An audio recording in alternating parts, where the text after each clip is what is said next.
Welcome to Just Energy Radio with your host, naturopath and medical intuitive, Dr. Rita Louise. We have learned from Einstein's theory that matter and energy are one. Physicists believe that all systems in nature have their own particular way of vibrating. From the swinging of a pendulum to the waves of the ocean to the light that brightens the sky each day, each of these oscillates at its own unique rate. The same holds true for every thought, feeling, event, or word we speak. Each has its own frequency or rate of vibration. What many of us don't realize is when we take everything in our universe down to its simplest form, it is all just energy. Join Dr. Rita Louise on a journey through time and space where past, present, and future collide. Today, what you believe may be called into question. What we want to know is, who made up the rules? Be brave and step outside the box. We are about to turn our world upside down and venture into the unknown. Hold on. We are departing our own beliefs and entering alternative realms. Enjoy the possibilities.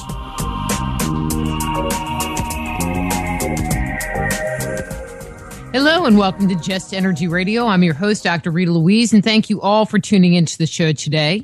You can hear Just Energy Radio live every Thursday evening from 8 to 10 p.m. Eastern Standard Time here live on the Inception Radio Network. Today we're going to have a great show. We have my good friend Brien Foerster coming on, and we're going to talk about a lot of different things. But one of the things that we're going to talk about more importantly is he is an expert in Peru and Peruvian, Incan architecture, whatever. We'll get into that. But he went to Egypt, and we're going to get to hear his input about comparing South America to Egyptian architecture and kind of get the skinny on that. So I'm really looking forward to picking his brain. And so you can just be right here with us, finding out all this great information. But don't forget, Just Energy Radio is brought to you by soulhealer.com, where you can find out about all the products and services I offer, including medical intuition evaluations, psychic readings, and energy healing. So visit soulhealer.com, pick up your phone, send me an email, and set up a time for an appointment. It's also brought to you by the Institute of Applied Energetics. That's www.appliedenergeticsinstitute.com. And so if you missed an episode of the show, you can always come to the Just Energy Radio webpage. That's www.justenergyradio.com. We have, in a couple of weeks, it will be 7 years. Yes, 7 years of show archives that are free to download and listen to. If you're there, please do sign up for our weekly newsletter, or you can go to our YouTube channel, Just Energy Radio on YouTube. I wish there was like an @something.com. It would just make it so much easier to say. There's probably about 3 years of archives there. But if you do want to check out the show on YouTube, please subscribe to our channel so we know that you're there and you're listening to the show. Or you can come here to the Inception Radio Network and download the show or listen to the show live. Or not live. Well, live on Thursdays from 8 to 10 p.m., but, streaming in the archive. Just one quick announcement, maybe not too quick, but March 22nd through 30th, join myself, Stephen Knapp, Sasha, and Janet Lesson for AM 14, Ancient Mysteries International, happening in Angkor Wat. That's March 22nd through 30th. For more information, go to ancientmysteriesinternational.com. That's ancientmysteriesinternational.com. It is going to be really cool, a lot of fun, very informative. So please do check it out. Sign up because we would love to have you there. So let me tell you a little bit about Brien and get him on the air. Brien Foerster was born in Rochester, Minnesota, but grew up on the west coast of Canada. At age 11, he became fascinated with the native art of the Hadia native people and began carving totem poles and other related art forms, learning from native teachers. The study of the Inca culture led to his writing a book, A Brief History of the Inca, and 13 others. Brien has been on 9 episodes of Ancient Aliens. That's probably up more by now, but at least 9. Hundreds of radio shows, in a new series called Unsealed, as well as L.A. Marzulli's The Watchers, episode 6. And future episodes are being planned. So the author of 13 books from HiddenIncaTours.com, Brien Foerster. Hey, Brien, how's it going? Very well. Thank you very much, Dr. Rita. I am just so glad to get you back on the show. It's been way too long since you've been on last. Yeah, it's been quite a long time. But we have lots to talk about. So let's just, I'm trying to multitask and it's just not working. Okay. So, Brien, I mentioned in the beginning that, you live in Peru. Well, I didn't say you live in Peru, but you live in Peru and you've spent countless hours around all of the different, and I'm going to say Inca just for saying, architecture, Sacsayhuaman, Tiwanaku, Pumapunku, and you've just recently come back from Egypt. Well, sort of recently, and I'm going to say to the listeners, Brien was supposed to be on in August and that show ended up getting canceled and pushed back to now. And so in my mind, it's recent, even though it's been kind of a while. But anyway, I just want to know in general, because, you're in this enchanted land already, but what was it like being in the land of the pharaohs? I was in complete shock and awe with my experience there. The thing is, a lot of people will say, well, I saw a video about Egypt or I read some books, but it's nothing compared to standing at the base of the Great Pyramid and looking up at its scale or climbing inside the Great Pyramid or any of the other sites that we visited over the course of 14 days. It's just an amazing place to visit. Well, because I know that you're kind of sensitive to energy. What was my question is what was the energy like? Because my feeling is that, in South America, there is a very definite sacred feeling energy. Did you feel that same kind of thing there? Was there just a lot of touristy energy? What was that kind of impression? Well, because of the lack of tourists due to mainly Western media propaganda more than anything else. Egypt is actually quite a safe country, contrary to how it's being shown on TV. It was actually the lost ancient technology aspect which really shocked me because of the just the volume of obvious evidence. Being inside the Great Pyramid, our group through the Kemet School, we had the Great Pyramid, all three chambers, the King's Chamber, Queen's Chamber, and Subterranean Chamber, to ourselves for 2 hours. And I got this very mechanical kind of feeling about that pyramid, that it was built as a functional power plant several thousand years ago. So you're kind of agreeing with Christopher Dunn's assessment of it? Yeah, basically. I think a lot of the super ancient sites in Egypt, even though they do obviously have a spiritual component, it seems that their original the reason they were built originally was for energy, not just spiritual energy, but actually practical production and distribution of energy, almost like Tesla technology. But see, that's really kind of a cool thing, because, it was Khufu, saying these names, I hate saying these names, who kind of put his name on it, or, they attributed it to him. But it seems like even by his time, the real meaning and the real purpose of the pyramid was already lost. Well, I think definitely, and that's something you also see in Peru with things attributed to the Inca that they couldn't have built. But in Egypt, there's a real stark contrast between dynastic temples that we saw and the Giza Plateau, because those triangular-shaped, massive pyramid things don't fit the landscape the way that the pharaonic temples do. So every time we would return to Cairo, I would look at the Great Pyramid complex and just go, this doesn't fit the rest of the picture. What do you mean they didn't fit the landscape? Well, mainly most of the temples that we know, which the pharaohs built, were made out of limestone, which is quite soft. And so they were able to build huge structures with columns and things. And they're very organic looking in design, with a lot of carving and stuff, like hieroglyphics all over them. But the Great Pyramid and the other two pyramids and some of the other buildings on the Giza Plateau, they just have this very simple look to them. There's there are no inscriptions or hieroglyphics or anything on the interior, and so they don't fit with the pattern of the other places.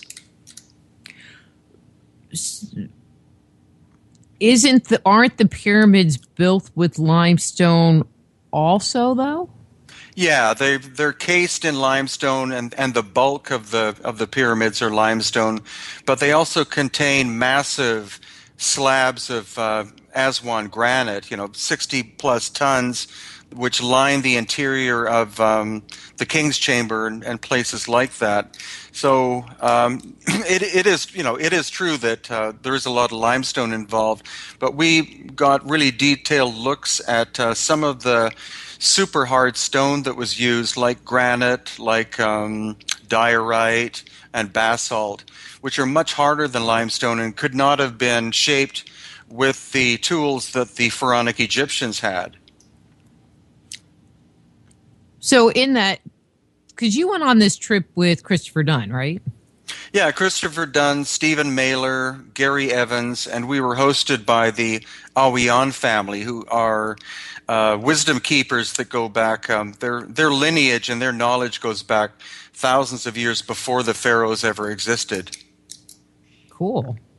Because one of the things that, one of the questions I had, of course, on my handy paper was about, the tooling marks. You're talking about the structures, but, I know you well enough. I bet you were like running around looking for drill holes and all of that kind of good stuff. Was there a lot of evidence of that kind of workmanship, of that kind of precision cutting in the different structures? Oh, yeah. Well, the thing is, the first place we went to, I think on the first day, was the Giza Plateau. And within half an hour or less, Chris Dunn was showing us a few examples of obvious high-speed saw cutting that was done that couldn't have been done by hand because the saw was moving through the basalt stone way too fast. And so I, with my eye for this kind of detail, I just started walking around and I saw almost countless examples of it. I thought maybe we'd see 2 or 3 and have to have them pointed out to us, but they were literally everywhere. It just kind of blows me away. How could they just sit there and ignore it? 1 or 2, freak of nature. But if they're everywhere, how can you just ignore something like that? Well, the thing is, most of the tour guides there don't even know that, that these saw cuts exist because they are somewhat subtle.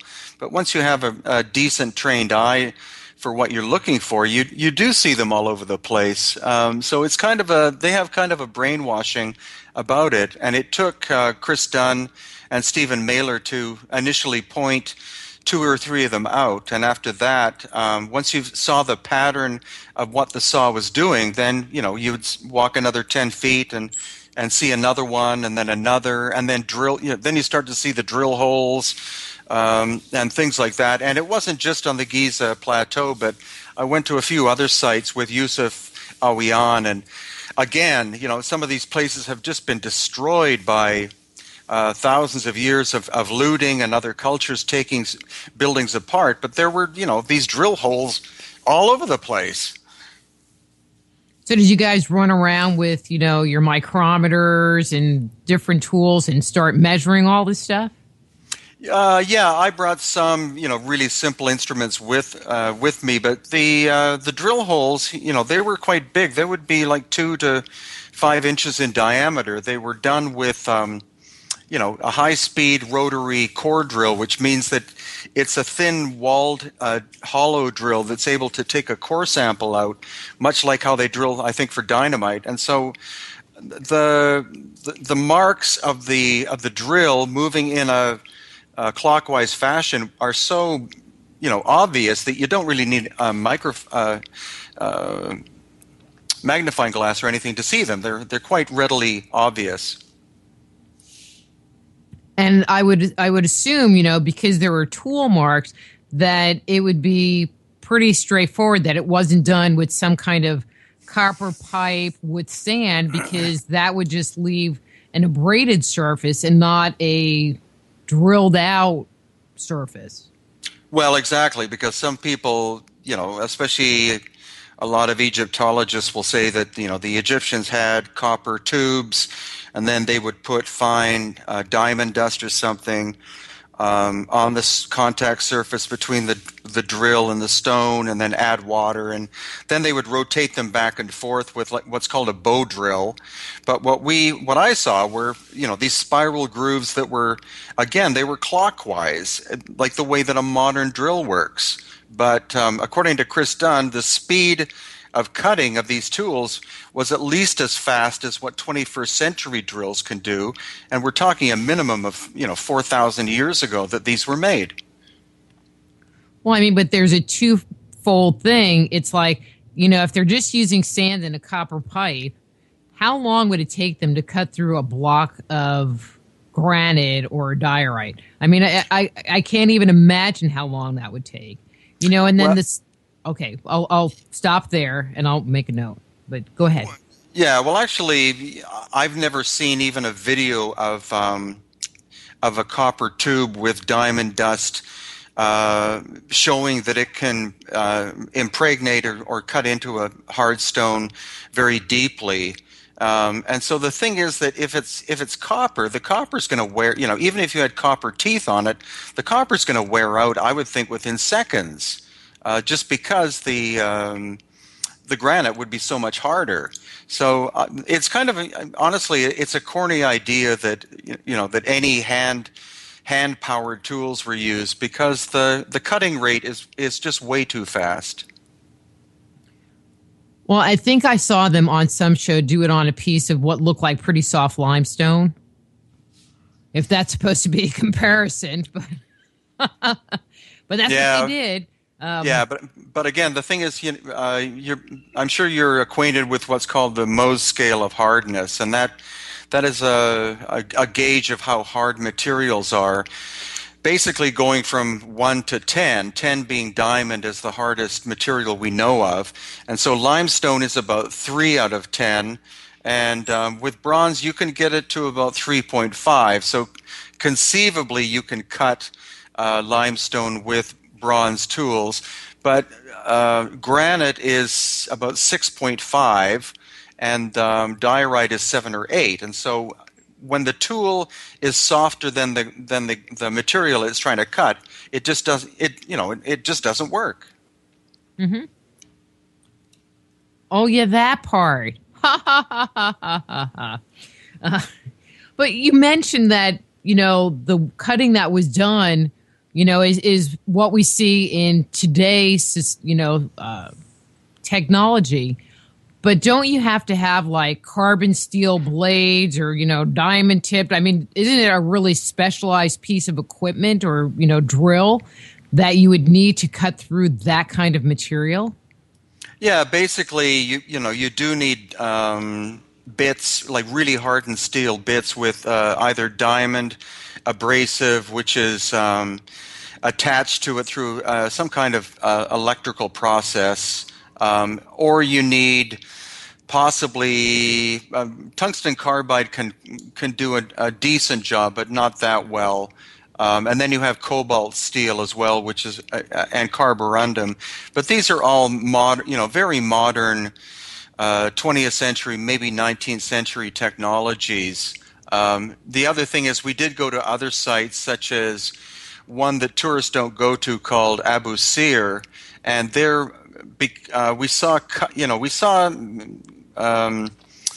circular saws that had obviously been cutting through the basalt, and if you work out the arc of the cut, as in it was obviously a circular saw and not a straight saw, the diameter of that saw would be somewhere between 8 and or 6 and 8 meters. So you're talking around 15 to 20 feet in diameter, and the width of the blade was less than an eighth of an inch, which is, I don't know if we have that technology now. Well, I'm just sitting there in my mind thinking, have I ever seen any pictures of just a blade? And I'm going to say no. I mean, the only thing that would even maybe come close, even though it's not even close, are those machines they use to dig tunnels for like trains and subways, because that makes that big diameter cut, but it's not even the right direction. It's definitely not an eighth of an inch thick. No, and that's the thing. I mean, I've seen big saws that can cut marble and other material for things like countertops and that sort of thing, but they're quite a bit thicker, because if you imagine a saw blade which is 20 feet in diameter, maybe an eighth of an inch thick, it's going to be very flexible. And so if you have that running at high speed and you try to push the stone or other material through it too quickly, you set up a vibration. And so then the blade starts to wobble back and forth, and not only does that become dangerous, but then you can't cut a straight line with it. But what we saw were very flat, cut surfaces, which just blew me away. I'll bet. But with all of this, cutting that stone, wouldn't you need a certain amount of water to keep the blade cool or the stone cool? No, that's very true, especially when you're working with something like a blade with diamond or a drill bit with diamond, because water acts as a cooling agent and also as a lubricant, because the contact of diamond on dry stone will heat up the diamond quite quickly, and then it will become disengaged with the bit that it is supposed to be attached to. So you do need that as well. But doesn't that bring up yet another problem if they're doing all of this stuff in Egypt? Hello, desert. Where did they get the water? Well, you would need a lot of water, I would think. Oh, you would, yeah. If you see a diamond saw, cutting stone in action, it's fed with a lot of water, and the water's spraying all over the place, because you have to make sure that the blade stays cool. Otherwise, you wind up with the problems I was just describing.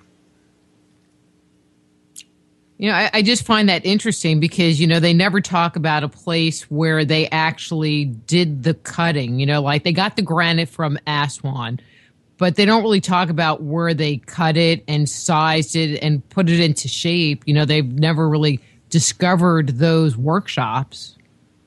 No, they haven't. And of course, the corniest thing they come up with, which they also say about Native American people who have done incredible things, is these people had a lot of time on their hands, which is such a silly statement. And it's often used as an excuse for, they had 40 years to do this, and that's not necessarily the case. And it doesn't match, again, with the speed at which these tools were moving through very difficult material. And with granite, it's not just a question of its hardness, but granite also contains a lot of quartz crystal, which is even harder. And the quartz is quite large in terms of the size of the crystals themselves. And so thereby granite has 3 different stone components within it of different hardnesses and different makeup. And so for a tool bit to be able to cut evenly through all those 3 in this matrix is again another another challenge to any master craftsperson. Well, there's that part, but then there is also, they make it sound like, and these things never break, and no one ever drops one, and they don't ever fracture upon manufacture, that they have to remake it. They could be, there's that one obelisk, and I don't remember where it is, that's still in the ground because it cracked, and they hadn't even finished excavating it. Could you imagine they were 3/4 of the way through carving it and somebody hit their chisel just right and the whole thing just broke in half? Well, actually, that is at Aswan, and I was very fortunate in that I was the only one allowed. It's like three quarters cut out of this pit that it's still sitting in. So out of our group, I was the only one allowed into the pit, which was like 8 feet high and 2.5 feet across, to walk around it and look at the way that whoever was cutting that obelisk out of the bedrock was doing it. And it wasn't, the machine marks were very apparent. It was almost like somebody had like literally an ice cream scoop, and they were scooping out these very even grooves and marks into the stone. And that obelisk, if it had been completed, would have been 1,200 tons in weight. That's big.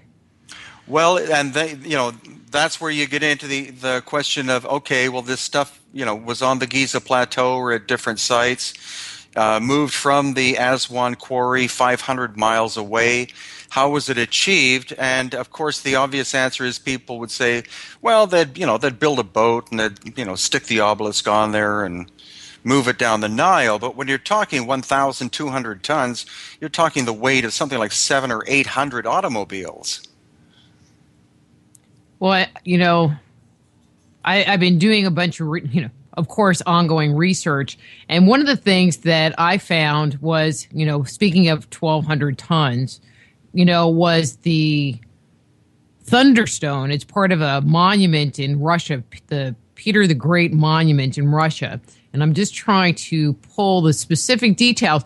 But it's funny because, it was moved in the late 1800s, and it took, they touted it because it took 400 men. Okay, here. It took 400 men 6 years to move this thing 3.5 miles. Whoa. And so, and that was only one stone. In the 1800s, where they had pulleys, they had ropes, they made a railing for it, so they weren't doing the sticks underneath it, in relatively modern times. And we're talking about they were moving stones, maybe not quite as big, thousands of years ago, but they don't get credit. No, they don't, and that's why it's great to have people like Christopher Dunn involved, because the man is an engineer. So he looks at these things from an engineering perspective, as in, how would I do it, or how could we do it, as compared to an archaeologist who doesn't necessarily look at the engineering perspective of how could this have been achieved. Mm-hmm. So it's just amazing. So let's move on a little bit. Since we are talking about different structures and technology, one of the things that I wanted to talk to you about, and I've been waiting to ask you this. So did you get to see and I'm not sure I'm going to say this right, the Pyramid of Menkaure? Oh, Menkaure? Menkaure? Yeah. Okay, so my question is, because I've seen pictures of it, and it has, these casing stones that have knobs that stick out that make you think of Cusco. Oh, yeah. And so, having gone there, what did you think? Well, they are, the knobs, which are these protrusions out of the stone, are remarkably similar to what we see in Cusco. I mean, it's, in that way you can draw a very clear common pattern, because they don't, these knobs are sticking out. They don't really make sense from a building perspective. And it's the same case in Cusco. You see these polygonal walls with these knobs sticking out, and it's like, well, what's the purpose of that? So that was one thing that really, of many things, that very much intrigued me. And we're so fortunate that some of the casing stone is still on that pyramid because of all of the, the looting of that area over the course of about 2,000 years. So based on what you saw there, could you make any conclusions or get a deeper understanding of what's going on in Cusco that has, the similar kind of knob sticking out? Did you get any insights? Well, yeah. Actually, after that trip and being back in Cusco and looking around and meeting up with more local people who have more, what you might call esoteric knowledge, it seems like those knobs were there on purpose, possibly in some way to tune the surface. In other words, the knobs had to be there in very specific places, more for vibrational purposes than pragmatic engineering or other reasons. Okay, interesting, because the building was a machine of some sort at some point in time, possibly, or there was some other use for it other than what we thought it was for? Well, in the case of the three pyramids in Egypt, and there are actually a number of little ones that are there too in these, in rows. And it's because of that, and because of the knowledge of Stephen Mailer and Yusuf Awiyan, who was our chief guide.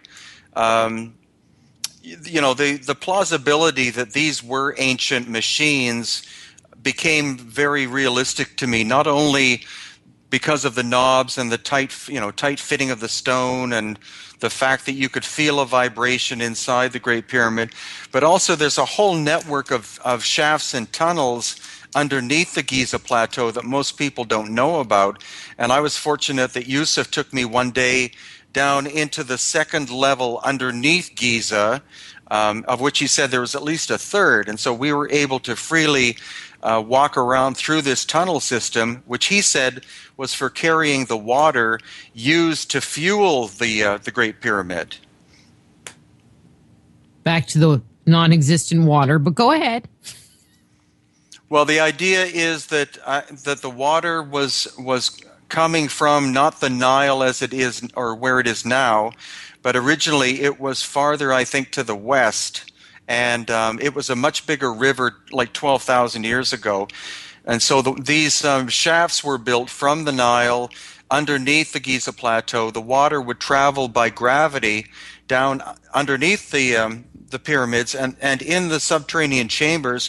That is where there was some kind of mechanism that was able to crack water into hydrogen and oxygen. So they may have been hydrogen or they could have been generating stations fueled by hydrogen in a complex manner along with oxygen. I just am kind of going on with the water thing because it just supports Robert Schoch's, hypothesis that the Sphinx was built, and it was water erosion. And so if those chambers were used to channel water, there would have to be water in and around the pyramids in order to make that happen. So to me, the 2500 BC date just, again, from a different piece of evidence doesn't fly. No, exactly. I mean, we know that the environment around Giza 10,000 plus years ago, it was much greener at that time. It wasn't the desert it is now. And so there would have been much more abundant water traveling through the older form of the Nile, as well as what Dr. Schoch has been able to show quite conclusively, and that's that the majority of the weathering on the Sphinx itself was water erosion and not the wind-borne, sandblasting that most people think it was. Well, one of the conversations that I had with Robert was, why would a bunch of people build a complex that was below ground level if they knew it was going to fill up with sand every day? That's a great point. Probably it's like, hey, wait, go sweep it again. I mean, that's just stupid. Well, of course, at the time that the Sphinx was originally sculpted, which could have been 8 or more thousand years ago, then again, the area of Giza may have been savanna grassland and not have the problems that it has now and has had for a long time with the wind blowing sand constantly all over the place and filling everything up. Mm-hmm. But I mean, it just adds more support, that there wasn't the sand there or the level of sand that there is now, that there is, actually soil, and not a desert. Yeah, exactly. And, if you're there, we again, thanks to the Kemet School, we got access to the Sphinx enclosure just for our group for an hour, and we were able to, touch the Sphinx and really spend an hour studying it. And you can obviously tell that the head or the face has been recarved because it doesn't fit with the proportions of the body, and B, the erosion on the body, which was covered in sand for most of the time, whereas the head was, above the sand. The erosion on the body is way more heavily obvious than on the face itself. Well, but it seems like most of the body's been covered over with, reconstruction. Oh, that too. I mean, in some ways they've made a real mess, but it has been. It's been going under reconstruction supposedly since either the time of Khafre or the time of Khufu, like 4,500 years ago. Mm-hmm. So rather than being built by them, it sounds like they were repairing it. Right. I want to go back to, all right, you can say the name, that pyramid again, that other, Menkaure. Menkaure. Did you get to go inside of that one? No, actually we're going back with Stephen on a tour in March, like late March, and so we're either going to get access to the second pyramid or Menkaure, or maybe both of them. But we only had time, due to all of the sites that we were looking at, to go into the Great Pyramid, which was, like a childhood dream come true, to actually be inside this and only have 40 people inside this entire massive, testimony to the genius of humanity. When you were in the King's Chamber, did you guys do any kind of acoustic type playing, testing? Oh, yeah. Yeah, like Gary Evans and Stephen and others were all, there were about 25 or 30 of them in the King's Chamber, all toning, and they were all hitting about the same frequency. I got kind of bored with that, but it was incredibly loud, and so I ran away and went down through the shafts and spent about an hour inside the subterranean chamber, more or less by myself. But I could feel the vibration of their chanting going through the whole building down underground to where I was. It was really amazing. They hit the right harmonic of what that pyramid was tuned to. But that's really, it traveled through solid rock. It did, because some people would say, well, it went through the shafts, but these shafts are only like 3.5 feet by 3.5 feet, and this was vibrating through the whole structure itself. But that's really impressive. Yeah, gives you, it just kind of gives you one of those other things to think about. But I have to put that to the side and not think about it right now, or else I'll just space out and start thinking about it. Yeah, well, the thing is that because they hit the right tone, it wasn't simply something that you heard. You felt the vibration going through your body, just like literally a vibration going through, through the stone and then through you. But see, I think that would be kind of more exciting than being in the room toning. It was, because I also because the subterranean chamber is at least a few hundred feet underground in the bedrock, there's a side channel that I was able to crawl through as well with a flashlight, because I wanted to see where it went. And there weren't any guards there, so nobody cared. And when I was in there, I started to get away from the actual toning sound, and I felt like I came in contact with the actual vibration, the natural earth vibration of the pyramid. And every 2.5 seconds approximately, it made this whoosh kind of sound. Not really loud, but I could feel it, that vibration going through my body. It was a regular pattern every 2.25 to 2.5 seconds. And I think that was another one of the tuned aspects of the Great Pyramid. Well, but that just makes me think, I'm thinking about, Dr. Hua sending the little proby thing, up one of the um, tunnels, and they found that wall, and then they drilled a hole through it and sent the camera through, and they found a chamber. And it just makes you wonder, well, maybe there's stuff going on in that chamber that we've never found, that, hasn't ever been exposed. And if there's, something possibly still active happening in there that we don't know about. No, that's true. I mean, there still is some underground water moving, under the Giza Plateau through some of these tunnels, and so it felt to me like it was running, like it was still operating, but at a very weak level, maybe at 1,000th of its potential. But there was still some kind of energy function going on in that structure. But there are people that say that there's, and I think this is the right word, geomagnetic properties, that it picks up, ground vibration and earthquake type stuff. I mean, could that also be part of what might be going on there as well? That is kind of amplifying that energy? Yeah, it's very possible. It seems like it was such a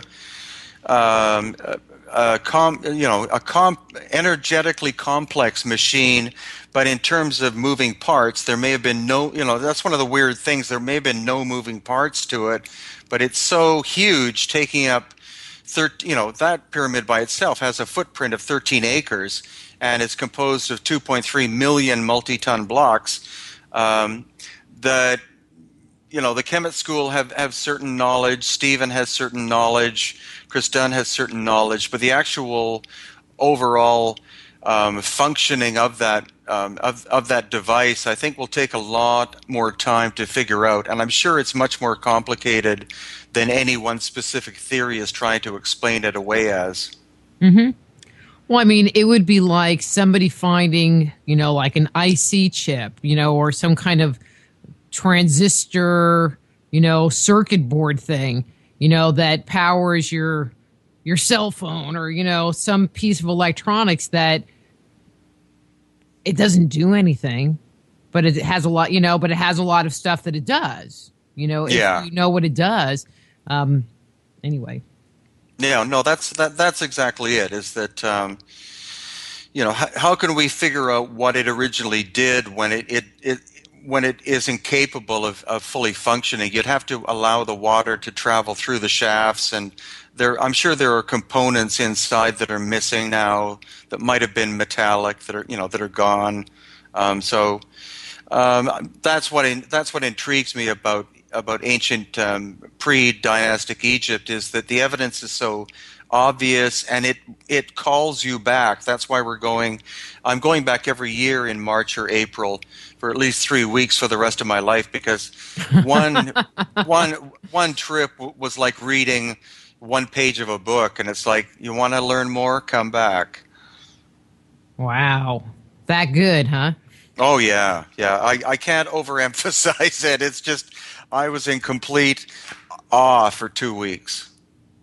So I was asking about that pyramid, not about the casing, so the other one, but do you have any idea if in that pyramid there are any carvings? Because there's the big controversy. There are some that have carvings, and then in the Great Pyramids, or the ones on Giza, there aren't any carvings inside.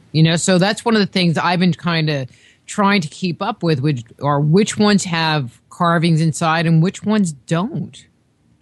Yeah, well, the thing is that we also went into we went to the Bent Pyramid and went into the Red Pyramid, which again are quite close to Giza. And to me, it's the Giza Plateau area which is the most intriguing. And inside the Red Pyramid, again, there were no inscriptions of any kind.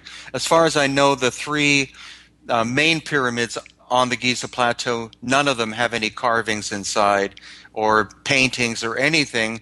And that's the weird thing, in that the dynastic work that we see, whether it's in the Valley of the Kings or any of the major temples at Karnak, etc. The carving is every square inch has some kind of symbolic painting or carving on it. So why would these largest structures have nothing on the interior? Yeah, I mean, it doesn't make any sense to me, Yeah. because they are so rich in their heritage and so, I don't want to say dogmatic, but dogmatic. Actually, I was reading this one book about, well, it was supposed to be about prehistoric cultures, but pretty much it was about Egypt. And I was like, okay, wasn't really what I wanted to read about, but there were parts that were kind of interesting. And one of the things they talked about was that from pretty much the earliest dynastic periods, all of the art looks the same. I mean, there are subtle differences, but they were so rigid in their representations and how they did things that, over the thousands of years, it really didn't change. And so why would you have such a big change between painted pyramids and not, or decorated pyramids and not, if that was their mindset? Well, the funny thing is that it's like in Peru, you have the similar scenario in that anything that looks primitive is assumed to be earlier. Anything sophisticated is later. And what we saw from our experience, in April was that it seemed pretty clear that the finest of the pyramids, as in the three at Giza, were in fact the ones built first, and that the ones at Saqqara, for example, came later, because that's where you find things like step pyramids. So rather than the step pyramids being the ones that were experiments, and then finally they wound up with the beautiful, almost perfect constructions of the Giza complex, it seems that because of the great antiquity of their construction, as in 12,000 plus years ago, and built by a different culture, that the Giza pyramids came first, and then the Pharaonic Egyptians attempted to construct things of that scale, but did not have the technological capability to replicate them. So in a lot of cases, they used things like adobe mud in order to build a lot of their work. Okay, so we have a question in the chat room, and before I just totally space it out, so the question is, all right, this is kind of taking us on a little bit different topic. So it says, can you ask him if he feels Chan Chan is related to the other sites in Peru? Okay, well, that's an interesting question. Chan Chan is one of the largest adobe complexes on Earth. It's one of the largest in Peru. It used to cover several square miles. It was built by the Chimu culture. Actually, I think the Moche started it, but it dates from approximately 1,000 years ago. But the reason why it's adobe construction is because it was made on the coast. There is no stone on the coast of Peru, so anything of any kind of major size, like pyramidal structures, are all adobe constructions, masterpieces, but nothing of the technological capability of the work that we see in places like Cusco and Tiwanaku. Well, but that's kind of a hypocritical statement, because if they can move, 120-ton granite blocks from Aswan and these other stones from miles and miles away, why couldn't they do it there? Just saying. No, well, actually, mainly because of the terrain, because the coast of Peru is all desert and it's all sand. In order to get real stone, you have to move up into the Andes. So you're talking about not moving something 500 miles, but moving something from an elevation of about 10 to 12,000 feet down through valleys to get to the coast itself. And very different cultures. The Moche and Chimu, who built Chan Chan, really weren't related at all to the people of the highlands, who were people like the Inca and others. So it's just different. Different cultures use what they had in terms of building materials. On the coast of Peru, adobe was the predominant material because that was what was available. Okay. All right. let's go back to Egypt, and I'm just looking at the time. We got 10 minutes. Okay. All right, so I'm going to ask you a couple of personal-ish questions, and I'm hoping that you will give honest answers. But based on the magnificent structures in South America, were you or are you more impressed with the ingenuity of the Inca or the ingenuity of the Egyptians? That's a great question, and my answer is that I'm actually equally impressed, but they're such completely different places.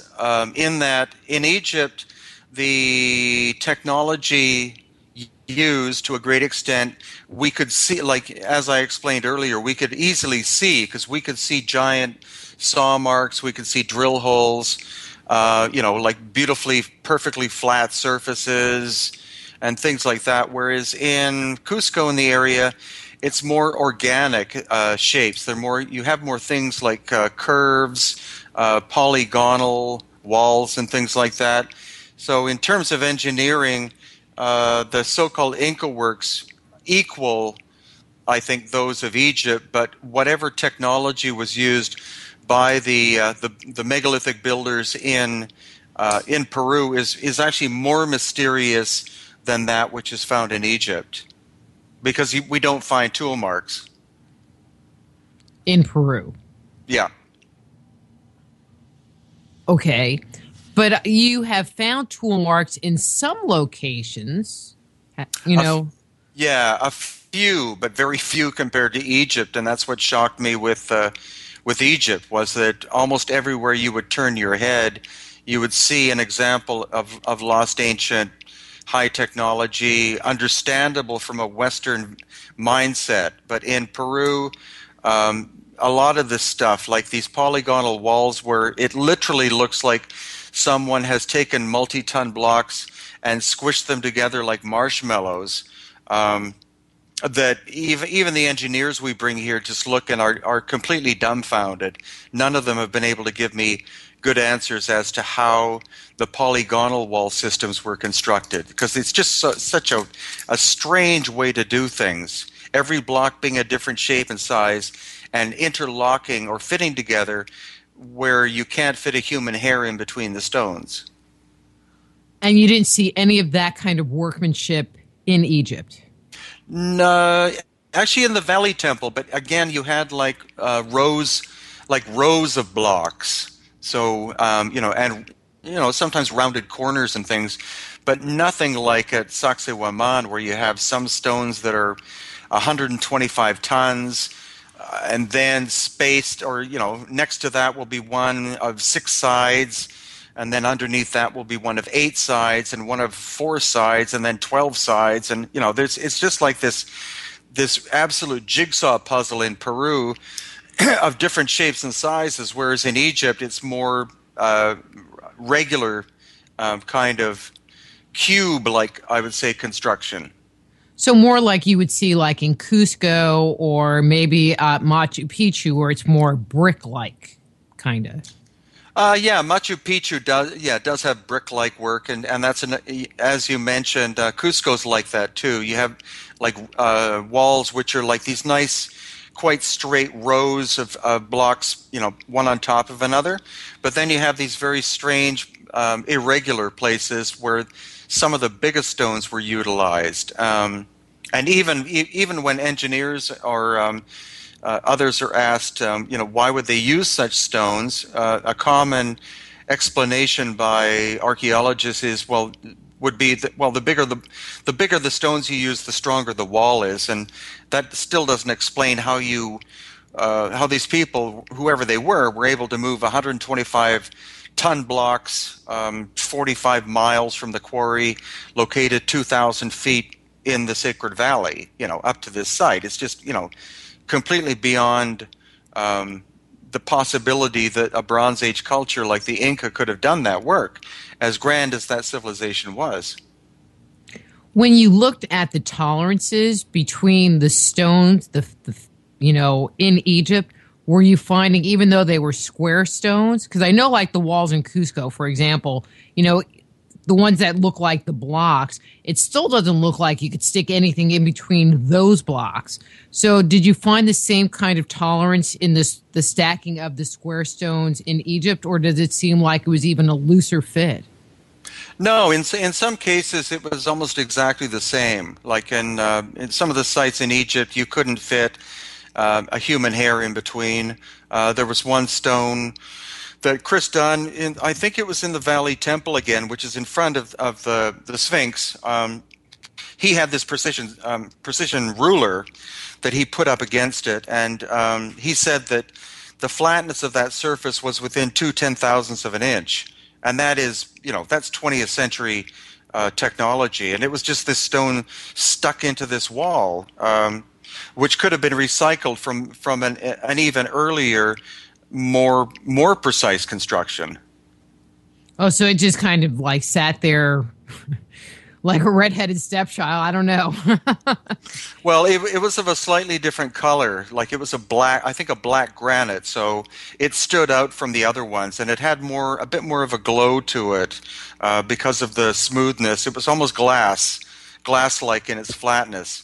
But it took Chris to be fascinated by that to draw my attention, because I had a tendency of following Chris around or Stephen, because they're the ones who are so experienced with that area that they're two of the great masters of knowledge of that part of the world. Mm-hmm. Cool. Okay, 4 minutes. This is a good one to end on. Any thoughts or feelings on which location might be possibly older? I mean, we've already discussed the possibility or the probability that the Great Pyramids were built much further back in time than was originally said. So when you compare locations like Sacsayhuaman to what's going on in Egypt, do you have a sense of which might possibly even be older? Well, I think in both Peru and Bolivia, as well as Egypt, we have remnants of a lost civilization that existed prior to the end of the last ice age, which was a very catastrophic event. So we're starting to, people like Stephen and I are starting to call some of these buildings or structures pre-cataclysmic constructions. But I would think, it takes that whole thing, and I'm just kind of talking here a second, and just said that there's only these very finite locations, that you find them. It's not as dispersed as one would think, a global population. Yeah. Well, I think... honestly, if there was one or more advanced cultures before the end of the Ice Age that had to flee their homeland or homelands as the result of the rising of the sea level, which happened quite rapidly, then they would have looked for new homes in places with major agricultural production. Egypt is obvious because you have the Nile, or the Nile Delta and the Nile area, which is still highly productive, and Cusco, because the Sacred Valley produces incredible amounts of food and has done for thousands of years. So they're two very strategic locations. There may be others as well, but those two are where we find really obvious ancient work. And the Nile Valley, I'm going to assume, is very flat, and so you wouldn't find like terrace farming there like you find in Peru. No, that's true. And actually, in modern times, it's quite a narrow band of production. The Nile Delta is quite big, but along the Nile itself, you don't have to go very far before you hit sand, and sand with nothing growing in it. So. It is called, the Nile is called a miracle because without it, there's no way Egypt would have much of a population whatsoever. I know, that's the trippiest part. If you like Google Earth, The Nile Valley, it's like this little teeny strip of green, and you look at it and it looks like a couple of blocks, and then that's it. Just this tiny little piece. It's amazing, especially when you're on the Nile and looking to your left and your right. You see, the date palms and people growing alfalfa and food, and then beyond, just a little farther off in the horizon, sand dunes, and then nothing but sand dunes for miles. Well, Brien, we need to take a quick break. So I'm Dr. Rita Louise. We're here talking to Brien Foerster. His webpage is either brienfoerster.com or hiddenincatours.com. And we'll be back with Brien after these words from our sponsors. Just Energy Radio with your host, Dr. Rita Louise, will return right after these messages.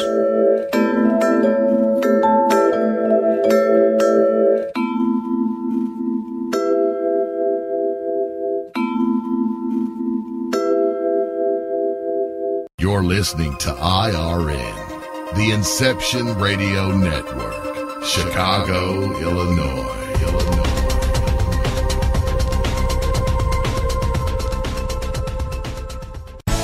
Hello, Inception Radio Network listeners. This is Amanda. Remember, you can take your Inception Radio shows on the go. Just download the Inception Radio Network app for your iPhone, iPad, or Android smartphones and access live shows, past shows, guest lineups, and much more.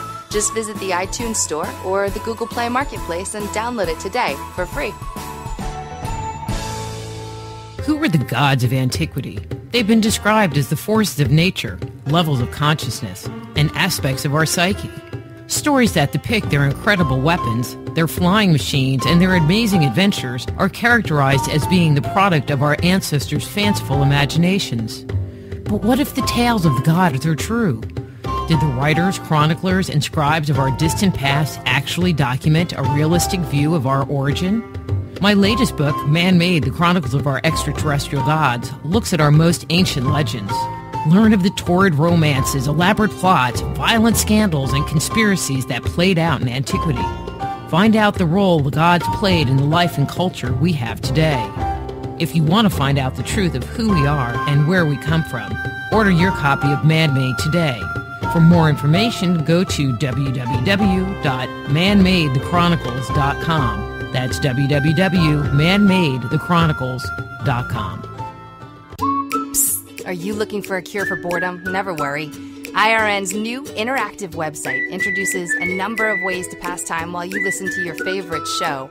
Choose anything from the IRN Chat Lounge, the Game Lounge, Video Lounge, or the Mood Lounge. These fun, exciting features let you chat in real time with fellow listeners, view live skywatches, play daily posted online games, or pick a show based on topic. The choices are endless. Use your time wisely, keeping it all on IRN. Don't have a computer? Is your internet connection down? Don't worry. Use your trusty landline or cell phone and dial or call and listen lines at 832-280-0830 or 786-837-2262 to listen to the Inception Radio Network 24/7. Again, those numbers are 832-280-0830 or 786-837-2262. For the Inception Radio Network, I'm MJ.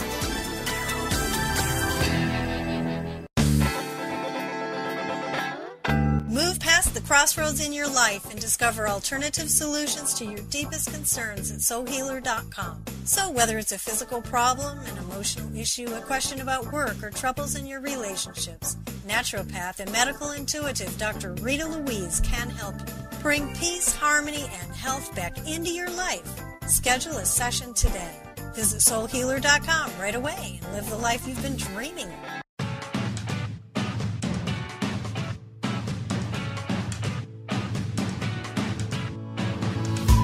Hello, Inception Radio Network. Would you like your favorite show to be played again live on air?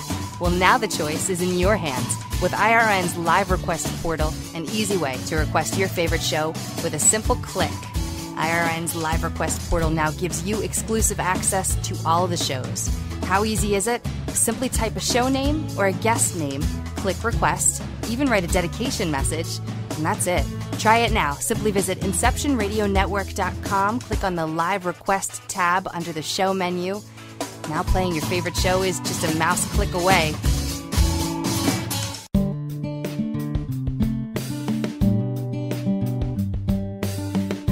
Are you sensitive to energy? Want to explore the world beyond the five senses? Looking for a new career as an alternative healthcare practitioner? Then the Institute of Applied Energetics, Medical Intuition, and Energy Medicine training programs may be right for you. Our comprehensive curriculum provides students with a deep understanding of how to detect, evaluate, and transform the subtle body, as well as techniques for correcting energetic imbalances that may underscore a person's ability to experience radiant health. So if you are sensitive to energy, contact the Institute of Applied Energetics right away. Be a catalyst for changing the way healthcare is done around the world. Visit www.appliedenergeticsinstitute.com and start your new career today.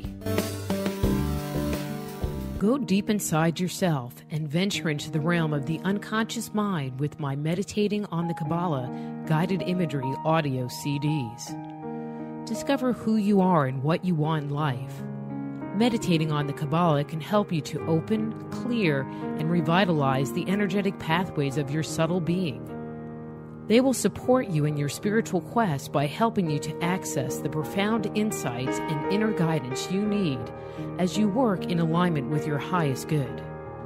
Let them help you to release negative thoughts and emotions and clear away any limitations that may be keeping you from experiencing your full potential. Walk down the path to health, healing, understanding, and enlightenment with Meditating on the Kabbalah. Order your copy today at www.soulhealer.com. That's right, that's www.soulhealer.com.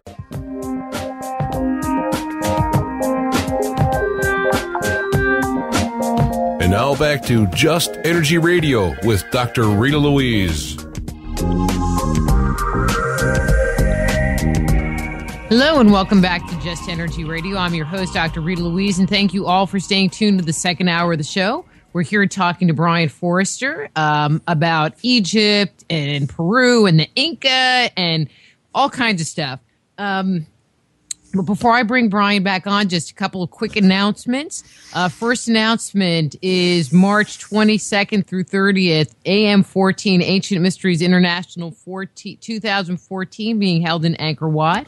It will be hosted by myself, Stephen Nash, Sasha and Janet Lesson, and Brian Cunningham. To get more information about that, please do check out ancientmysteriesinternational.com and join us in Angkor Wat. It's going to be so cool. And then also next year, I have put together a feature-length video. So people have been checking out my YouTube videos either on the Just Energy Radio channel or on Science and Spirit Meet, which is a different YouTube channel. This is kind of in the same format, and this video is being called Icon, I-K-O-N, deconstructing the archetypes of the ancients. So Icon, deconstructing the archetypes of the ancients. And that will be released sometime this winter. So I will keep you informed of the progress, because right now we're having a soundtrack made for it, and it's going to be extra cool. Anyway, Brien, are you back? Yes, I am, Dr. Rita. All righty. So one last question about Egypt and Peru.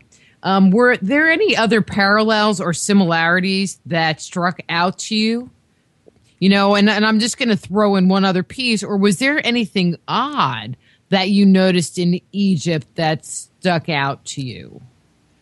Well, some of the structures were just so amazing. There's one place called the Osirion, which, aside from the Giza Plateau, just completely shocked me, because it's this... I guess you would call it temple, but we don't really know what it was. But it was composed of probably a whole series of 60 to 80 ton blocks, cube-like in shape, rectangular, and it's something like 40 or 50 feet below the present surface of the ground. So it's literally as though it was built and then the ground rose up around it, or it was built underground. A very, very strange place. But the most impressive place, I would say, was called the Serapeum, and that has only been open or reopened for about 14 to 16 months. And it contains more than 20 of these giant stone boxes. And by giant, I mean between the box and the lid, you're talking of a combined weight of about 80 tons. And again, there were more than 20 of these, and they're in this tunnel system underneath the sands of the desert of Egypt, and it's almost like a science fiction set. Well, the Osirian I saw on some TV show one time. They showed footage from that, and it was just kind of like, blah, blah, blah. It's underwater. It has this pool. And they aired the show once, and it never came back on TV. And no one ever talks about it like it's some secret. In the Serapeum, you maybe hear about it sort of, but it's like it's another secret that no one wants to talk about. It seems so, and they are such strange play. I mean, by saying strange, I mean fascinating, because to get to the Osirian, you walk through, what is a giant dynastic complex, with all these limestone columns and all this hieroglyphic stuff and everything, and very, very beautiful and massive. And then you walk up a staircase out of it, and then across the sand, and then you look down into the Serapeum. Like literally the whole thing is underground, like it's been dug out. And you just look down at it and think, well, when was this made, and what's it supposed to be?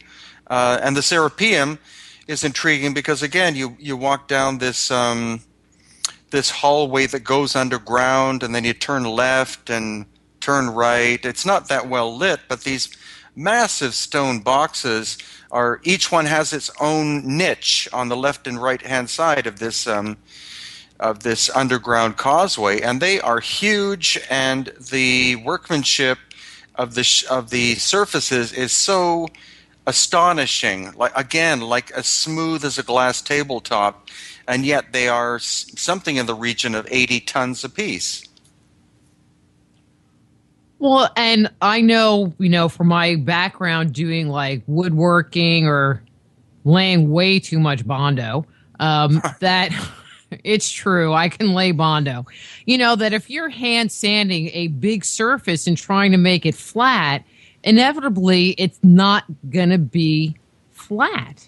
There are going to be dips and valleys. I mean, mine, really small, and it might look flat, but if you just get the right angle, you're going to see these little ripples and divots in it, and I can't imagine that someone, I don't even know how they would do it, Well, yeah, I know. The thing is, originally, again, the stone probably came from Aswan. How did they move it there? How did they cut, these things are, I can't remember the exact dimensions, but they're large, very large, and the surfaces on the interior are almost as good as the exterior. So how did they cut all of that stone out?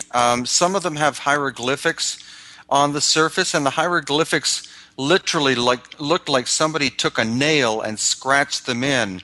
So the hieroglyphics are of terrible quality compared to what is a beautiful, almost perfect precision surface, and yet a lot of Egyptologists say that the boxes and the inscriptions were done at the same time. And my analogy to that is somebody gives you a brand new Maserati, and then you decide to carve your name into the surface, and someone then equates your name with the creation of the Maserati itself. It's that black and white. Has anybody ever, I want to say, translated the hieroglyphs that are on the outside, and do they even remotely correspond with what the intention of the box is?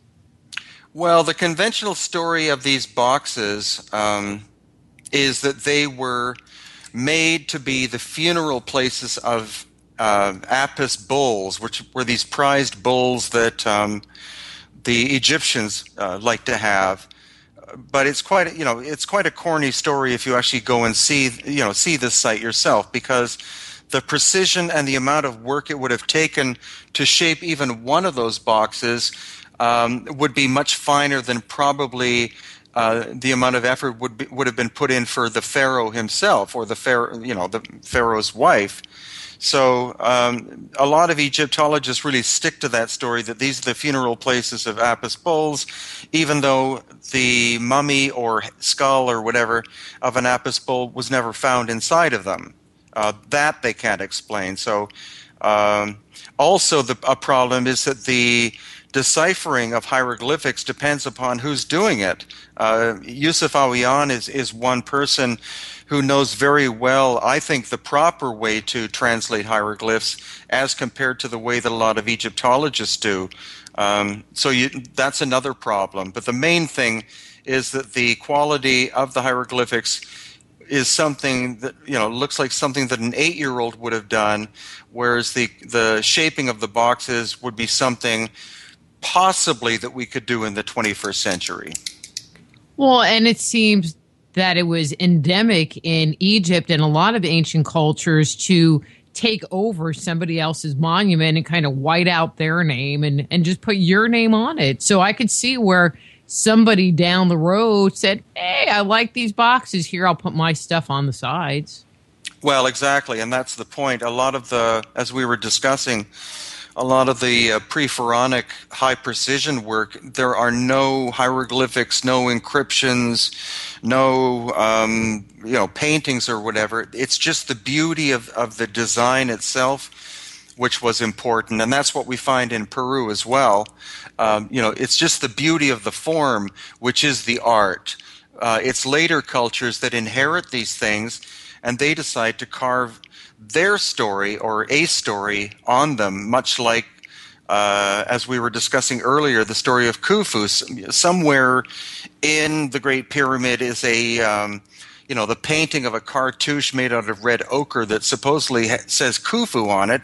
So automatically, from that point on, people say, well, obviously Khufu, this was Khufu's place because his name's on it. It's really quite a childish explanation. Well, I have two comments to that one. It's like, one, if it was painted, then they could carbon date the paint, which they never will do, ever. Ah. Hey, pretty smart sometimes, Brian. Good point. Two, I found those stereoscopic pictures of the King's Chamber, and there was graffiti all over the walls. I mean, okay, it was American English, it was definitely written in a Western. They look British or French because those people. And there was graffiti, and that's all gone, And so how do we know that the ancients didn't go in there and do graffiti too? They did. Oh, sure. So it might have been Khufu the barber. It could have happened. That's true. Okay, so we have a question from the chat room, and then we're going to move on to a different topic. Can you ask are you familiar with the Pharaoh's Pump Foundation or with the work of Stephen Myers? Ari, the Great Pyramid, the work of the late Edward Kunkel, explain how and why the Great Pyramid was built. Edward Kunkel, I've never heard of, no. That would be a great question for someone like Stephen Mailer. In terms of the pyramid pump, I've read a little bit about that, but I personally don't find it very convincing. I'm much more in tune with the work of Christopher Dunn and other people like that. As to how the pyramids were made, there are so many different theories. The one I find the silliest is that these giant ramps were made in order to move the stone up the different courses. But that's something I really want to look into more on my next trip in late March, which actually is a tour if people want to join, of course. Well, and we'll talk about that in a little bit. Okay. All right, but I want to go back to Peru. Okay, so let's see. So let's talk about elongated skulls for a little bit, because I want to definitely get into the whole Puma Punku thing, because that's going to be fascinating. But just like a little check-in, because when I posted on Facebook that you were coming back on the show, you wouldn't believe the amount of people that sent me questions like, well, ask them this and ask them this. So I'm like, okay, so I did take some notes. But the last time you were on, it was right when you were getting the DNA testing done, and then that kind of got held up. And I'm wondering if there's any new input or any new information that's come in on that topic. Well, there has been, and I know it's been painfully slow, and it's been no one's as frustrated as I am, because it has taken a long time. What I can tell everyone is that there are two separate teams at work on different samples, and as of February, there'll be a third team working on other samples, which is really important and good, because you want to have independent study of this phenomenon because it's so strange. But Lloyd Pye's geneticist, who I'm now in direct contact with, which is great. He's tried to be in the background, but now he's contacting me directly because he's getting quite excited about the testing. And the only thing he's been able to leak out so far is that he says that in one sample of the Paracas, of one Paracas skull, the Paracas are the people who lived on the coast of Peru, actually literally where I am right now, and they died out 2,000 years ago. But one sample, he said there's a segment of DNA in that sample which is very common amongst Northern Europeans and not Native Americans. And so that by itself means that there could have been racial mixing of Native Americans and the Native American people of the coast of Peru, at least 1,500 years before Columbus.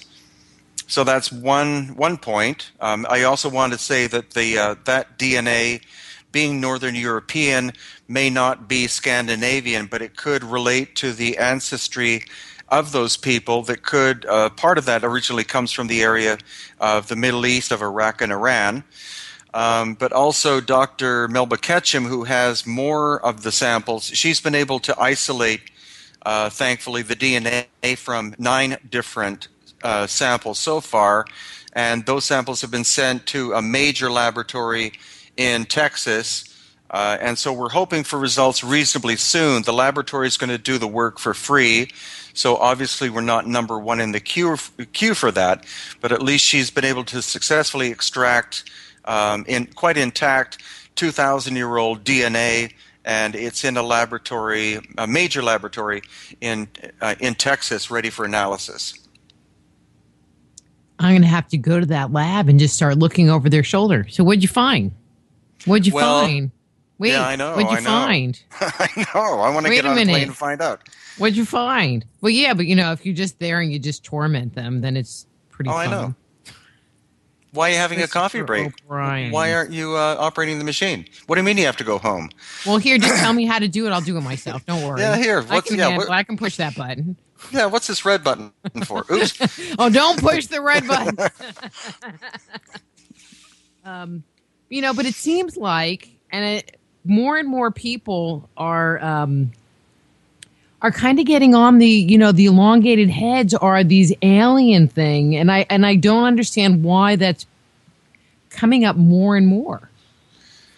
Well, it's been it's been the common thing because of the look of some of them.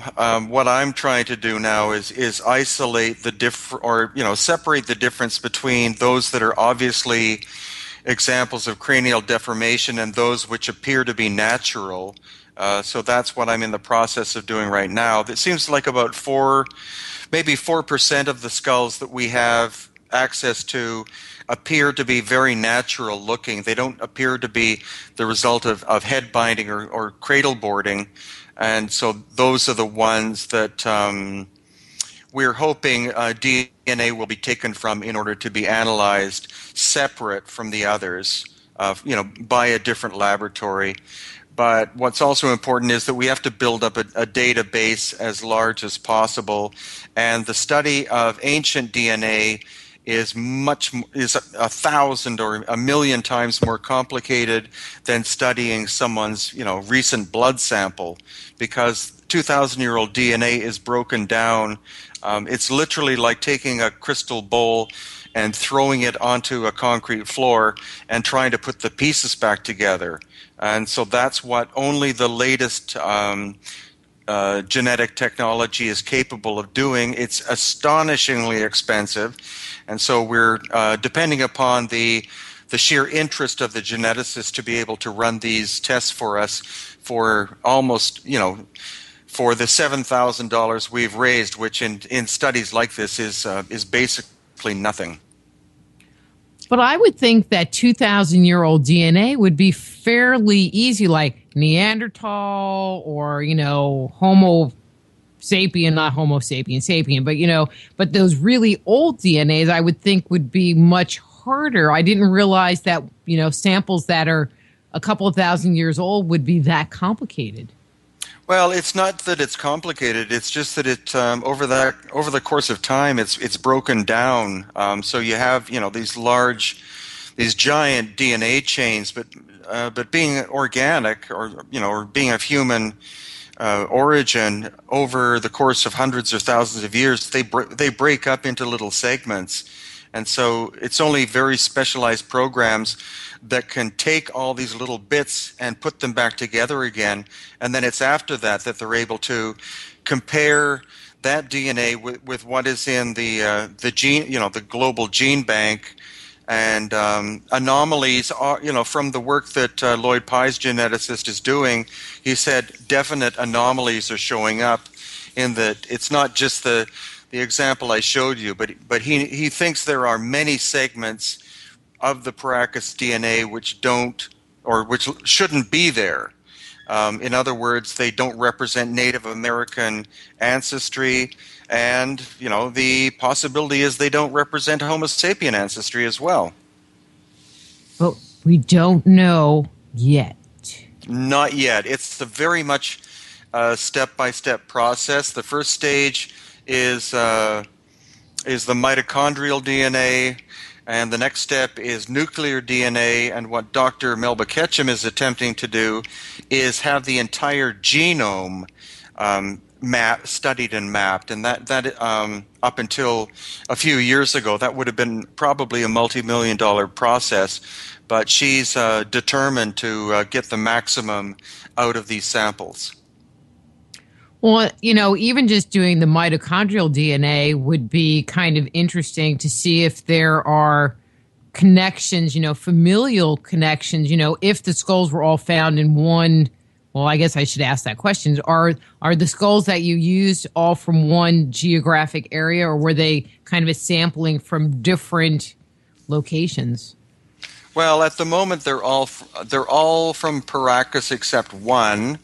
And the one other example is the very strange little skeleton, which a number of your listeners may have seen, the one called Waiki, which is in a museum outside of Cusco. And that's the one where the skull is basically the size of the torso. So samples of that are in the possession of Dr. Melba Ketchum. And if need be, other samples can be sent to her. But what we want to do is get at least initial results from the Paracas and also from this one before we look to explore the idea of getting samples from skulls at Pumapunku and then other locations in Peru and Bolivia. But it would just be interesting to see, even with just the mitochondrial DNA, if there are familial relations between these individuals. Yeah. So, just saying. Okay. No, that's a good point. Kind of talking about elongated skulls, did you, in any of your museum visits or, looking at mummies or whatever, observe any elongated skulls in Egypt? No, that was one thing I didn't see. So a lot of people talk about Akhenaten and Nefertiti and their children having elongated skulls. And the thing is that is in the art the artwork, like in the wall depictions and in the sculpture. You see very, realistic looking elongated skulls. But I went with Stephen Mailer into the Cairo Museum. They have a special room that has members of the Amarna family, of which Akhenaten, Nefertiti, and Tutankhamun were members. And 2 or 3 of the skulls looked, I would say, a little bit different than normal. And I was able to see Tutankhamun's mummy and his skull, and I was able to get within, I would say, about 6 feet of his skull by stretching my neck over the railing. But his skull looks more or less normal, but there is a protrusion in the back, which I find suspicious. And he also has this almost like dent in the top of, or this curve in the top of his head, this depression, which I find kind of odd. But we saw no examples of the shape or size of skulls that we see in, especially Paracas. Mm-hmm. Okay. Yeah. Well, I just figured your eye would be keen on that. Oh, I was. That was something I really wanted to see, and paid the extra price to go into the tomb in the Valley of the Kings to be able to look at Tutankhamun. Mm-hmm. But I mean, not finding anything is just as much information as finding stuff as well, I think. Oh, I think so. I think, as far as I know, there have been no mummies or skeletons of the the pre-pharaonic people, as in the ancient builders who did the great engineering works. And they may they could very well be somewhat different looking than us, or different looking than the dynastic Egyptians. They may have been a different bloodline, or a different genetic makeup than the pharaonic Egyptians were. Okay. So I'm looking at the clock, and I just want to move on to the next area, and talking about Pumapunku. So I know that you have started a new research project there, but I don't really know any of the details. So what's going on? Well, that was actually just something started up a few days ago by. It's that new? Oh yeah, no, we just started an Indiegogo campaign because this retired scientist, David Swenson, contacted me, and he said there's a new technique or new technology that's able to date the exposure of stone to the elements. And so that sounds complicated, but what it means is that because of the contact of not only sunlight but energy from the cosmos, it's called cosmogenic dating. And what it means is that stone that's been exposed to the surface, as in the air and the sun, etc., for 10 years, the surface will have changed slightly because of this cosmic bombardment that happens, every day to the surface, to our Earth. And so something that's been exposed for, say, 10,000 years would have more of an altered structure due to this bombardment. And so you can do similar to what's done with carbon-14, in that you can measure if the bombardment of cosmic energy has been reasonably stable, you can measure time based upon how much cosmic bombardment has happened. And so this, he just alerted me to this and said, that he started an Indiegogo campaign for it. So we're raising money for that, and we specifically chosen Pumapunku to be the first site to use because it's so controversial. Most academics think that all of this incredible precision stonework was done there maybe 1,500 years ago, but it's only through cosmogenic testing that we could get an inkling of the actual time that stone has been exposed. So it's very exciting, and it's actually quite an inexpensive project. We're only trying to raise $4,500, which will allow 3 samples to be tested. And so I'm very intrigued with that. If it does indicate good results, then we can then try to get stone from Cusco in the Sacred Valley and possibly even Egypt, and attempt to use the same technique to see how old some of those stone surfaces are. That would be cool. Malta. Oh, yeah. That's the one that comes to my mind. For the people that aren't familiar with Pumapunku, what makes that site so special? Well, it's the strangest place on earth that I've ever been to. And what I mean is that whoever was shaping the stone there did not use a technique, as far as I can tell, anywhere else on earth. It's so the shapes are so unique looking, and you'd have to look at photographs of Pumapunku to see what I'm talking about, because it does not relate, to anything that the Inca did. It doesn't relate to the polygonal construction that we find in Peru that we think is really ancient. You have incredible precision flat surfaces, again within, say, 3/10,000ths of an inch, evidence of hundreds, if not thousands, of high-speed drill holes, strange angles, very precisely cut into the stone, no tool marks. And this site is 10 miles from the southern shore of Lake Titicaca, in a very inhospitable area where potatoes can barely grow, and yet you have this example of phenomenal ancient high technology that no one, so far as I can tell, can explain who did it, when it was done, and what the function was. Any parallel or relationship to what you were seeing in Egypt with this site?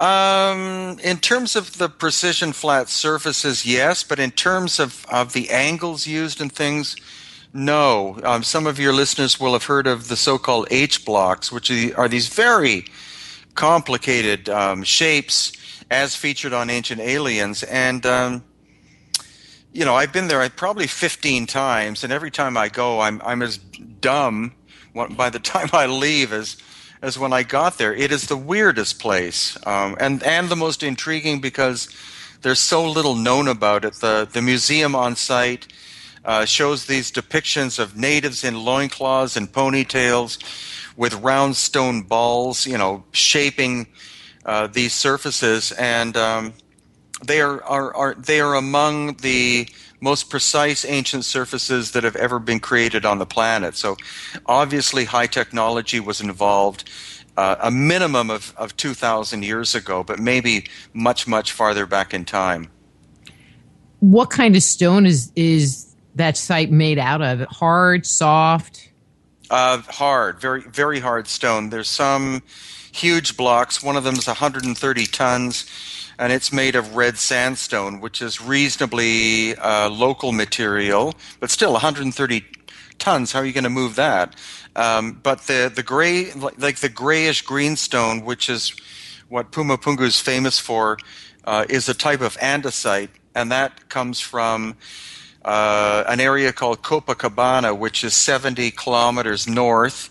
And from what I've been told by our guide who lives in the area, he said that the quarries from which the stone was extracted is presently underwater in Lake Titicaca. Okay. And so I'm sure they don't even know how long ago that happened. No, they don't. There are certain calculations as to Lake Titicaca is very dynamic. It goes over the course of thousands of years. It can go up 100 feet and then down more than 100 feet. So it's a very dynamic lake. But this that's why I'm excited by this test, because even if some of the stone, say, for example, if the building had been constructed and then it had been demolished and, say, buried under mud for 1,000 years or so, if the dating tells us that the stone surface was shaped before the time of the Tiwanaku culture, which is what everyone thinks was the culture that did the building, if that is the case, then that throws a major wrench in conventional archaeology, because that means that those stones were shaped when nobody was actually there. Yeah, nobody was there. But we also, and I'm coming back to this, kind of full circle, we run into the same issues that we had on the Giza Plateau. These complicated drill holes and patterns being done in very hard rock without the technology. And even if they were using saws and stuff, there's no water. Well, there's no water and there's no electricity either. So, there's no pyramid generators to pump anything up, huh? No, and these, if you're talking about a circular saw that's 20 feet in diameter and has an eighth of an inch, thick blade, it has to be run by a motor which is incredibly powerful and incredibly moving fast in order to be able to be stable. And so you're talking huge amounts of electricity to generate something. It's not like a bunch of slaves are being whipped and, turning a hand. You're in like a gerbil wheel going around. No, we're talking very high-speed revelations, not like somebody on a bicycle connected to a leather strap connected to something. This is obviously lost ancient high technology. But that's really cool stuff. Really. Oh yeah. And so you're hoping to discover the dating. So, if you have this testing done, I mean, how credible do you think academia will take this test? Like there's DNA testing that, I don't know how long it took for mainstream to accept the scientific nature of it. Okay, I was just told we lost Brien. All right, hang on one second, everybody. It's trying to reconnect. Okay. See, now I totally forgot what I was even talking about. But, but to go and to date those kind of stones, I mean, that would be a really cool thing. But it just makes me concerned that, the academic world wouldn't really take it very seriously. And they'd get these great results saying that it was really super old, and then they would just poo-poo the whole thing and not pay any attention to what was going on. And so you do all this work and it just falls by the wayside because no one's going to pay attention to it because they believe that the test is bogus. All right, well, we're still waiting for Brien to come back on because I wasn't done talking to him. Okay. Oh, are you back? Okay. Well, I'm not even sure what to talk about. I'm like totally never prepared for situations like this. But one of the things, I'll talk a little bit about the new video that I put together, Icon. And if I remembered the name of my own video, it would be really good. It's something. All right, hang on one second because I'm going to pull it up again. That's one of the things about being one of these creative types is that you do stuff and then you don't even remember what it is. Or, okay, Icon, deconstructing the archetypes of the ancients. And I'm kind of guessing that we're not going to get Brien back. But this movie looks at different pieces of art and architecture from around the world and starts pairing them up and showing parallels and insights into what the ancients thought or what the ancients possibly knew. And, all right, hang on. And presenting it to you. I mean, there's so much information out there, but with a book, you can't really show images and you can't really show, pieces of architecture side by side. You're just really limited in the amount of material that you can present because you might have 4 or 5, 6, 7 different locations that are showing the same thing, but you're only showing one little piece of technique or one little piece of style. and you just can't do it justice. I mean, I guess unless you had a picture book, but I don't even know that you could do it justice there. And so that was my thought in making this video. Like I said, it is scheduled to come out sometime the beginning of next year, but I'm going to keep you informed of what's going on with that. Are you back, Brien? Yeah, there sorry. You are. Sorry about that. I had a major internet crash for some reason, so scrambling back. Well, okay. Well, I know that you're going to be needing to leave a little early today, so let's just go on to my next little topic.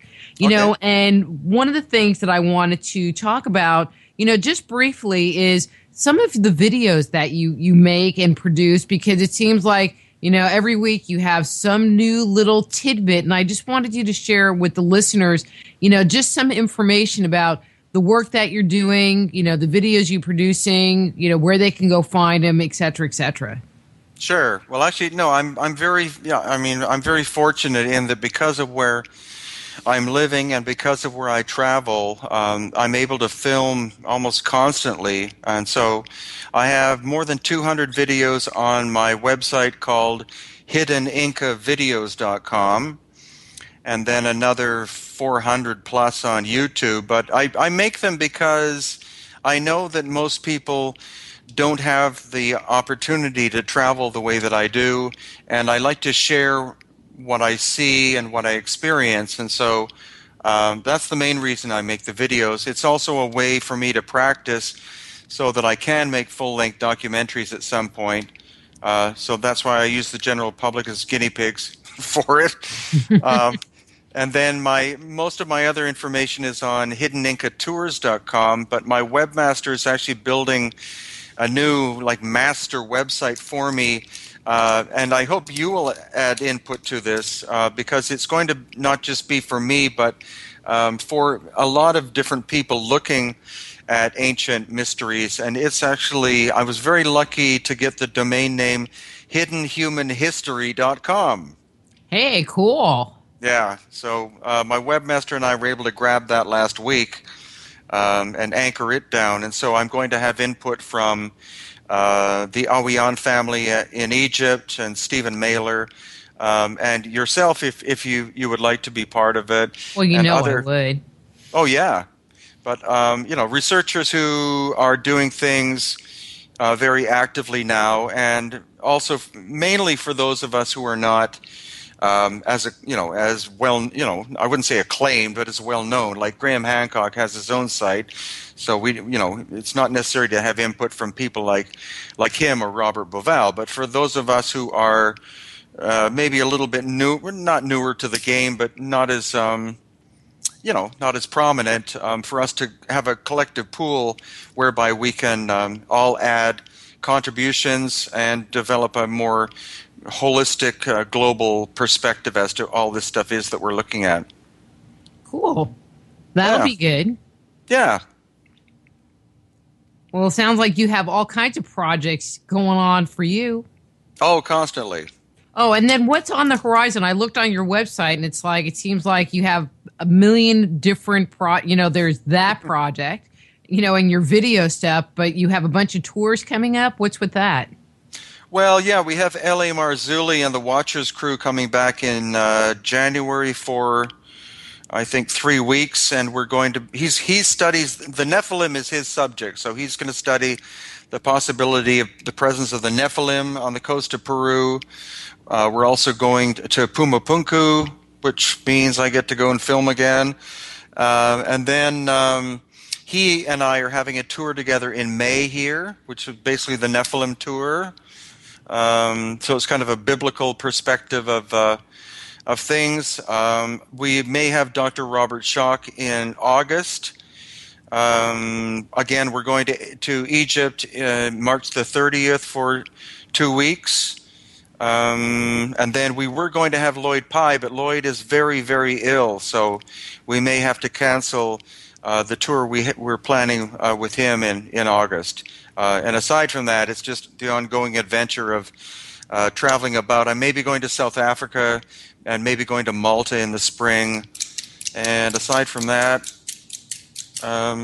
lots and lots of more things that I wish to share with the world.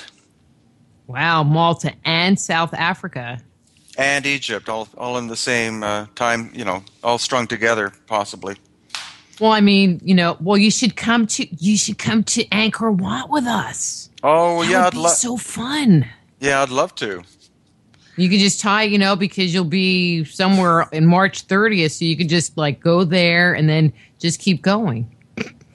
Yeah, well, basically, the South Africa trip sounds like it's going to be before the Egypt trip, and then the Malta trip with Carrie Cassidy of Project Camelot will be right after the Egypt trip. So after that, I think my wife and I will want to come back to Peru and hide in a box for a week or two. I can understand that. It's like home. What's that? A real bed. What's that? Well, that sounds really fun. Well, Brien, I know that you need to go, so I'm going to let you go. And it was wonderful talking to you. We need to talk more because it's been way too long. Well, I'd love to talk to you more often because you and I, when we start talking, time flies so incredibly fast. I can't believe it's been almost 2 hours since we started. So it's always an honor to be on your show. You ask some of the most intelligent questions in the universe. Hey, I'm getting a little bit big head. No. Hey, time to buy a new hat. Okay. Yeah, I saw the hat, Brien. Wait a minute. Before you go, I saw pictures. You broke down and bought a hat. That's true. It's like, oh, no, he caved. He got a hat. Sorry, had to say it. Okay, you have a great night. I will talk to you later, and I'll talk to you later. Okay, always an honor, Dr. Rita. Thank you so much. You're welcome. That's Brien Foerster. His webpage is brienfoerster.com or hiddenincatours.com. Do check out, or Hidden Inca videos, where you can check out all those videos. One last thing before we go, I'm going to cut out a couple of minutes early, is that in the next issue, so yet another announcement, in the next issue of Atlantis Rising magazine, one of my articles is appearing. Woohoo! Woohoo! So you need to go to the newsstand. It's not the current one. It's I think the January issue. But it's the next one coming out. But yeah, check it out because it has my article. Okay, now that Brian's not on the air anymore, it's an article about elongated skulls. Oops. Anyway, next week, let's see. Who do we have next week? We have somebody good. Well, actually, we have maybe somebody good. In the first hour, we're going to have Lyle Blackburn, although I just got an email from Lyle saying he might need to reschedule. So maybe Lyle talking about the Lizard Man of Bishopville. But in the second hour, we're going to be speaking to Zavant Hayes about evidence of ancient aliens in Egypt. And so if we can't get Lyle, maybe we'll keep Zavant for both hours because I think we could talk a lot to him about everything. Anyway, I'm going to go ahead and just cut out early because I don't want to just talk your ear off about nothing. So I'm Dr. Rita Louise. This is Just Energy Radio. Till next week, be blessed. Join host Dr. Rita Louise each week at this time for Just Energy Radio. Point your